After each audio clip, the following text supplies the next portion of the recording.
No sleep. Don't let them in. Addiction took our mother slowly, rocked her through it and sung her to sleep, sunk deep into the mattress on her bed. When her back teeth fell out, she left them on the side of the bathtub.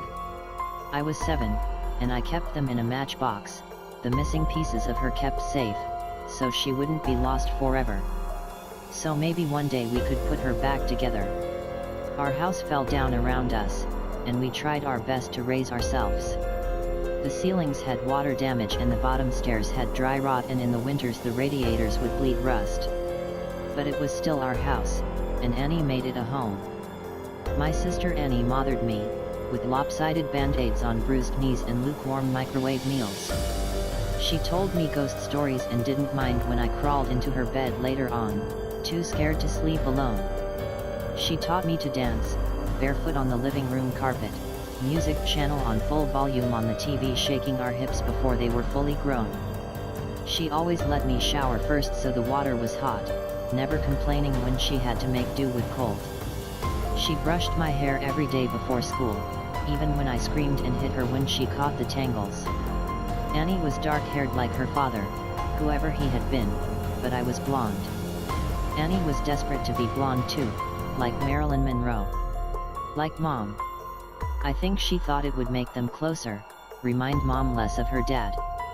I'd give anything for her to have her hands in my hair one more time, even if it hurt.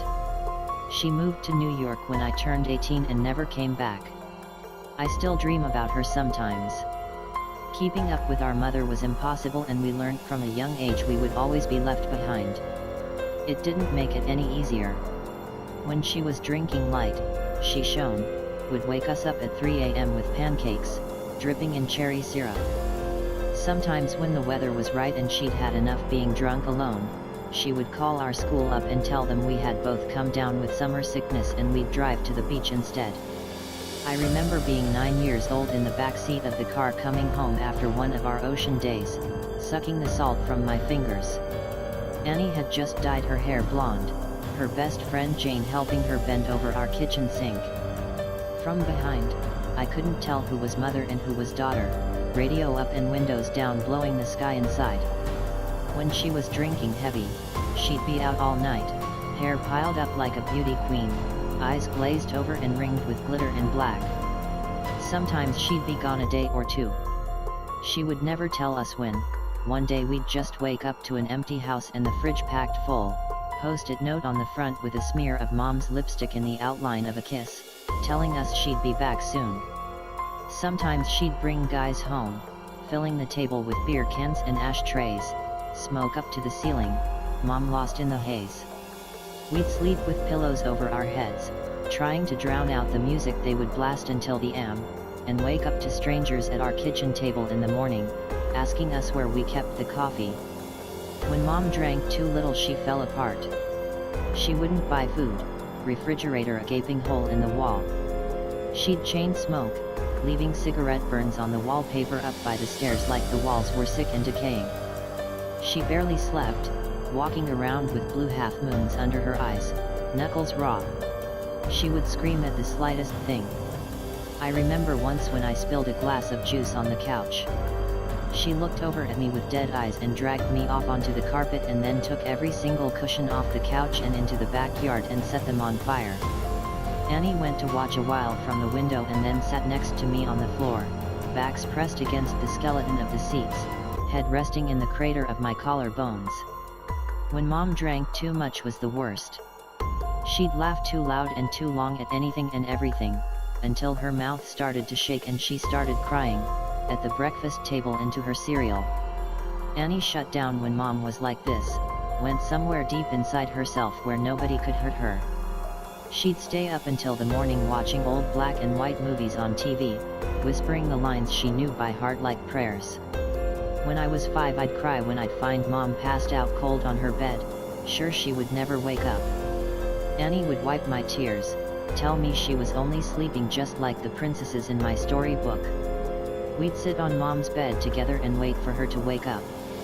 When we were older, I was the one who would pick Mom up off the bathroom floor again and again, and Annie would put her to bed, smoothing her hair off her face and the vomit from her mouth, changing her clothes if she'd pissed herself. Watching them then, there was no doubt that Annie was the mother now.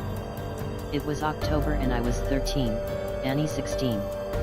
It was a Wednesday night and Mom had been gone for 2 days. She'd called us that morning from a payphone, voice slurring down the line, telling us she was having the best time with all her new friends, hoped we were doing fine. When she asked me if I was having a good birthday, I hung up on her. My birthday had been the day before. Annie had given me a pile of presents, strawberry lip glosses, and glittery nail polishes.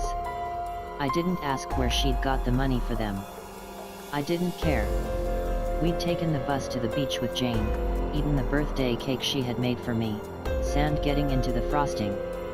It tasted like sweetness in the sea, and I savored every bite and scrape of sugar against my teeth. We watched the sun go down, Annie snapping grainy photos on her shitty Nokia as I blew out my candles, wishing over and over that Mom wouldn't come home, that she'd just stay gone this time. But that Wednesday night, me and Annie weren't speaking. Anger hung heavy between us, seeping through the floorboards. It began when she tripped at the bottom of the stairs. We'd both laughed, Annie throwing her head back, gap between her front teeth catching the light. When I'd bent to pick her up, I'd caught her breath, warm against the freckles on my cheeks. I let go of her arms and she fell again, hitting the floor and grinning, shaking her hair from her face. Her breath was heavy with whiskey. I couldn't start picking her up too, couldn't watch her fall again and again. Just like Mom, I knew she'd never get back up. I'd stared down at her, blonde hair fallen into her eyes and all I could see was our mother, and then I was running, feet slamming the hallway like heartbeats turned loose. I'd run for the kitchen and tipped every bottle we had down the sink, shoving Annie back as she fought to stop me, catching liquor on her fingers as it fell. She grabbed my shoulders and made me drop the very last bottle. It smashed between us on the floor, glass shards shining like we'd dragged the stars out of the sky and broken them, pieces we could never put back. Outside through the open windows, the sky turned pale gold, clouds a mess of pink and cream smeared across the horizon. I cried then, watching Annie on her knees picking up the pieces. That was Annie, always trying to fix things even when it was too late. The smell of food dragged me from my room, stomach turning traitor inside my ribcage. Annie was cooking pasta, real food not made in a microwave. She'd set the table, Tammy Wynette singing softly from the CD player, Annie gently swaying her hips as she stirred the tomato sauce, rich and warm. As we ate in silence, with every bite I forgave her. Mom never cooked dinner, or remembered my favorite was spaghetti ever since I was a kid, or stayed sober long enough to sit up at a table. Annie wasn't Mom. We were washing the dishes when we first heard it. A moth was crawling down the inside of the pane and I cracked the window to let it out into the dark. From the backyard came a faint sound. I tilted my head to listen as it was coming from far off. Crying. I figured it was Mika, the 2-year-old next door, having a tantrum loud enough for us to catch, or maybe even Lucky Strike, the cat that junkies down the street, begging for food like he sometimes did. I always wanted to feed him when he came around, winding over my ankles, but Annie always stopped me, saying once you started giving they never stopped taking. Looking back, I don't think she was talking about the cat. Annie flipped the Christmas lights strung up around the porch and we sat on the plastic beach chairs watching the skies. When we were little, we'd sit outside and Annie would tell me the names of all the constellations and the stories of how they came to be hung up in the night sky. I had to grow up before I realized she made them all up as she went along. It was a game we still like to play now, making up ridiculous stories for the shapes we could pick out. Ah, yes, that one there is the Coors Light. It got there when God dropped it out of his convertible window and never picked it up, she said, nodding sagely and hiding her smile. Of course, I said, waving my hands and pointing up past the power lines. Right next to the ashtray, left there by angels on a smoke break. Yeah, they say if you wish on it, all your dreams will come true, said Annie grinning. She stopped laughing, voice quieter, face tilted up to all those dead stars. Let's wish Emmy. Let's wish so we did. The sound of crying interrupted us. It was closer this time, and definitely human. We turned to each other, confused. Annie shrugged and I squinted out into the black. It sounded like a baby, lost and tired and alone. It must be Mika, I said, slowly getting to my feet. Maybe he walked around the back? Shit, do you want to call Connie and tell her we'll bring him over? Annie didn't reply, and I sighed, rolling my eyes. Guess I'll do everything then. I stepped off the porch, grass soft against my heels. The air smelled like it might rain, fresh and clean and growing. A promise unfulfilled. Annie's voice was strained. I turned to her, smiling. It died on my face when I saw the look on her own. Get inside now. She was staring out into the dark, past me, opening the door with one hand behind her, fingers fumbling on the catch. I froze, barefoot in the dirt. I'd found what she was looking at. In the bushes by the back fence was a person, crouched with their knees tucked up neat under the chin, arms wrapped around legs. Their mouth hung wide, softly opening and closing as he cried. Like a child, lost in the dark. Not like a child, but as someone pretending. Mimicking the sound, opened and closed out in the blackness. Suddenly they straightened, snapping upright, face still hidden by the black.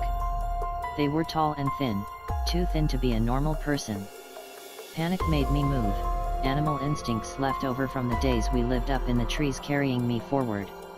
I was faster than Annie, dragging her inside and slamming the door behind us, hearing it bounce on its hinges as I locked it. We watched as the person slowly walked towards the house, steps deliberate and long. Annie reached for my hand, holding me tight and turned me to face her, holding my shoulders. Don't turn around, Emmy. Don't turn around. Instinctively I started to look over my shoulder out into the darkness. Annie grabbed my face, hard, and shook her head. I knew then she was serious. Her voice cracked, and she cleared her throat, gripping my hand tight enough to hurt, nails digging in, grounding herself. I looked down at our fingers interlocked, both of us grown from the same bones. I'm gonna call the cops and everything is going to be, her voice faltered, stuttering. Tears spilled over her lashes, dripping like the promise of rain. Annie never cried. Your phone's on the porch, she whispered, and bile crawled its way up my throat. Her phone was upstairs, charging. A soft, tapping filled the silence. Annie turned to the window, eye whites showing her eyes were so wide. It was the sound of someone's forehead against the glass, slowly, over and over. They started to speed up, faster and harder, skin meeting glass until they was slamming into the window hard enough to shake the panes. The tapping stopped and I was about to ask Annie if I could look now when she screamed, followed by the sound of cracking glass and the loudest slam yet. Whoever was in our yard had just smashed their face hard enough into the window to break it. We ran upstairs, two at a time, skipping the ones caved in with dry rot on instinct. I turned behind me once and Annie yanked my face back before I could see. The sound of broken glass echoed behind us as we made it to the bathroom, locking the door. A thin, wailing cry, like a baby calling for its mother, filled the hallway, trapped between the walls and locked doors. Annie threw her back against the door, feet jammed up against the bathtub, clutching the knife she had grabbed from the kitchen. I did the same, shoulder to shoulder. Slow footsteps started on the stairs, deliberate and casual. The crying had become mocking, almost laughter, shrill bursts of sound and then giggles, high-pitched and abruptly stopping before starting again. The first door on the upstairs floor was my bedroom and we heard the distinct sound of it slamming open. They were looking for us. What the fuck is going on? I asked Annie, not even bothering to brush away the tears that I couldn't stop falling. I watched my sister pick herself up off the floor, and brace her hands on the door as we heard the sound of a second door slamming open. Mom's room. The next room on the hallway was the bathroom. Annie pulled me to my feet and handed me the knife. I shook my head and pushed it back to her, terrified of what would happen if I had to use it. Annie shoved me and pressed the knife into my hands, thumb pressing hard enough on the blade to bleed. I watched my sister's blood drip down her wrist, a winding red road, still pushing into my hands despite the pain. I took the knife. Something slammed against the wall that Mom's room shared with the bathroom. A high-pitched wail followed. I held my breath, could feel my heartbeat in the base of my throat, a wild and frantic thing. I'm gonna get the phone from my room. I shook my head violently, about to argue.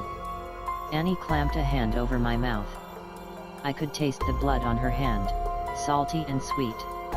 Like birthday cake by the ocean. Yes. I'm gonna get the phone and I'm gonna call the cops and we're going to be okay. I shook my head again. It's the only way. When I go I need you to lock the door and you don't open it for anything or anyone. Not for me, not for anyone. Promise me. I shook my head and Annie pressed her hand into my mouth, crushing my teeth against my lips so it made my eyes water. Yes. Promise me, Em. Something smashed in the room next door. Annie brushed the hair off my face, gently tucking it behind my ear. Promise, she mouthed and unlocked the door as slowly as possible, bolt scraping gently. I watched the curve of her shoulder disappear into the black fall outside, like the moon in eclipse. And then she was gone. I couldn't move or breathe for a second and then I slammed the bolt shut just as something bounced off the outside of the door. A high-pitched scream followed, handle rattling up and down hard enough to pop one of the screws. I watched it roll towards me on the tiles. And then silence. I sat with my back to the door, holding the knife and wishing I was holding Annie's hand instead. Still silence. Nothing but me and my lungs slowly filling the room with my breath. Came a voice through the door. I started, hands gripping the knife. Honey, what's going on? Mom. My voice cracked. Mama, is that you? I wrapped my arms around myself, shaking, trying to keep myself still. Sweetie, it's okay, just open the door. It's okay, just let me in. The handle rattled again, gentler. Just let me in, it's all okay. She banged on the door and I took my handle of the bolt. Honey, I'm sorry. I'm sorry I missed your birthday. I'm sorry I'm such a terrible mother. Please. Her voice broke and she started to cry.